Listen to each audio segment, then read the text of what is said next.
Ay, dolor, me volviste a dar. Negara umumnya memiliki pendapatan yang besar, namun jika tidak dikelola dengan baik, negara sekalipun bisa berakhir bangkrut, seperti negara-negara berikut ini. Penasaran seperti apa? Yuk simak!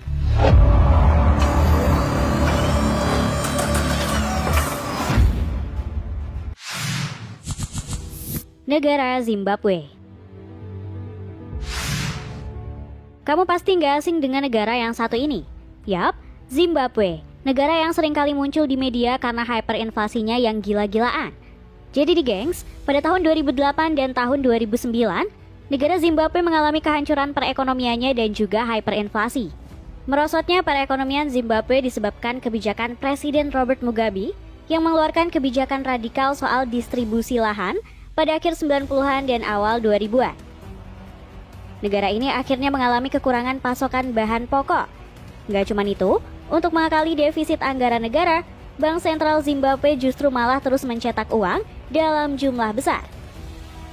Akibat kebijakan ini, inflasi besar-besaran alias hyperinflasi terjadi di sana. Saking parahnya, harga barang di sana bisa naik 2 kali lipat setiap 24 jam. Inilah yang membuat mata uang Zimbabwe menjadi hancur berantakan. Saking gak lakunya mata uang di sana, sudah menjadi pemandangan biasa kalau masyarakat harus membawa bergepok-gepok uang hanya untuk belanja. Bahkan nih gengs, ada yang sampai bawa gerobak berisi uang. Gak cuma itu, saking gak lakunya uang di sana, bahkan ada orang yang jualan uang sebagai oleh-oleh. Melihat hal ini, pemerintah Zimbabwe pun mengeluarkan uang dengan nominal yang tidak masuk akal, yakni 1 triliun dan 100 triliun dolar Zimbabwe untuk mengatasi hyperinflasi tersebut. Dan sekarang di tahun 2022, pemerintah Zimbabwe menerbitkan koin emas sebagai salah satu solusi untuk mengatasi hyperinflasi yang melanda.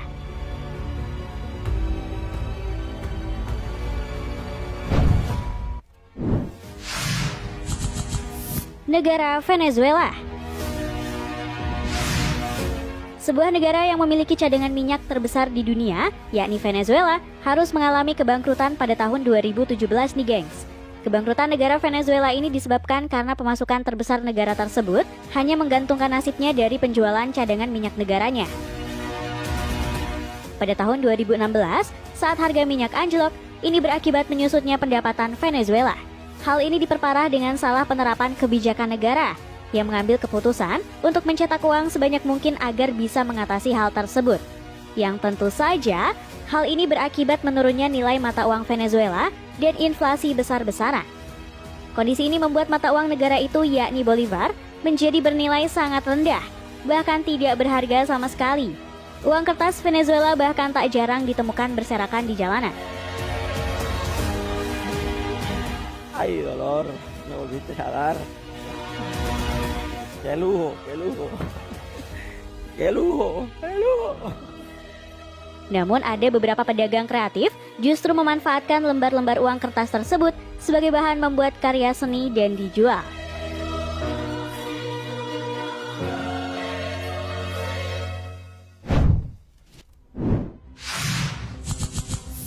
Negara Nauru. Tahu nggak sih gengs, sebuah negara kecil yang bernama Nauru ini pernah menjadi negara termakmur di dunia. Sebagai perbandingan, pada tahun 1980, Nauru menjadi negara dengan pendapatan per kapita tertinggi di dunia, yakni mencapai angka 27.000 US dollar per tahun. Sementara, Amerika saat itu hanya 12.500 US dollar per tahun. Kekayaan negara Nauru kala itu berasal dari ekspor fosfat yang melimpah di sana. Fosfat sendiri merupakan bahan baku pupuk yang berasal dari endapan kotoran burung. Fosfat di Nauru merupakan fosfat dengan kualitas terbaik yang berasal dari endapan kotoran burung selama berabad-abad. Akibat kekayaan alam tersebut, negara Nauru pun menjadi negara yang makmur dan kaya raya. Bahkan kala itu, semua pelayanan publik seperti sekolah, transportasi, sampai rumah sakit di Nauru gratis untuk masyarakatnya.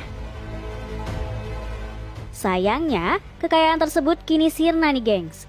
Ketersediaan fosfat di negara tersebut mulai habis pada tahun 2001, sementara penghasilan dari fosfat tersebut hanya dihambur-hamburkan oleh pemerintah tanpa adanya investasi yang dilakukan. Bahkan pada tahun 2002, Nauru juga gagal bayar utang ke pemerintah Australia sebesar 239 juta dolar Australia. Kini Nauru yang sempat menjadi negara kaya raya berubah menjadi negara termiskin di dunia. Bahkan Nauru harus bergantung dari bantuan Australia.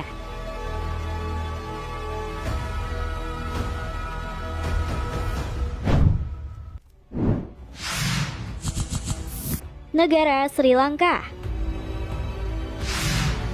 Pada tahun 2022, dunia dihebohkan dengan berita bangkrutnya negara Sri Lanka. Kebangkrutan Sri Lanka ini disebabkan oleh utang luar negeri yang sangat besar dan kemerosotan pendapatan di sektor pariwisata akibat adanya COVID-19.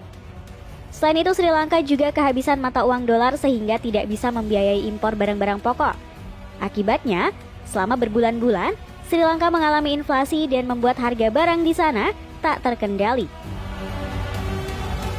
Warga Sri Lanka mengalami kekurangan obat-obatan dan makanan, serta pemadaman listrik selama berbulan-bulan.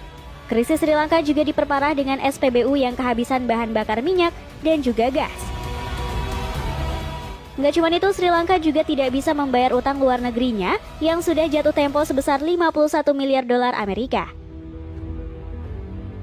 Karena krisis yang melanda ini, akhirnya warga Sri Lanka melakukan demo besar-besaran dan membuat pemimpin negaranya kabur, kemudian menyatakan mundur jabatannya. Bahkan para demonstran ini sampai berhasil masuk ke istana presiden dan beredar beberapa video yang memperlihatkan para demonstran sedang menikmati semua fasilitas yang ada di dalam istana, seperti tempat gym, kolam renang, hingga dapur.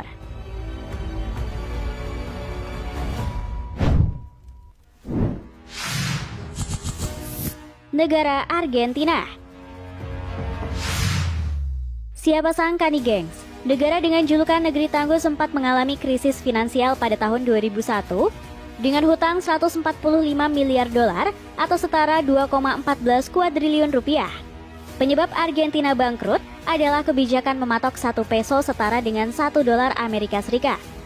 Utang publik yang tidak terkendali serta korupsi yang merajalela.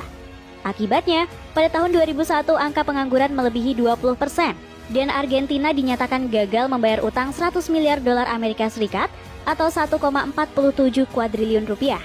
Akibat hal ini, bahkan masyarakat di sana berbondong-bondong mengambil semua uang mereka di bank. Bahkan pemerintah sampai harus membekukan semua rekening bank selama 1 tahun dan hanya mengizinkan masyarakat mengambil uangnya sebesar 250 dolar per minggu. Saking parahnya krisis Argentina saat itu, Argentina sampai berganti presiden 4 kali selama setahun, dari akhir 2001 hingga tahun baru 2002. Pada tahun 2005, ekonomi Argentina sudah pulih, tetapi kemudian kembali bangkrut pada tahun 2014. Argentina bangkrut lagi pada 22 Mei 2020 setelah gagal melunasi utang sebesar 500 juta dolar. Salah satu presidennya yaitu Fernando de la Rúa bahkan melarikan diri dengan helikopter.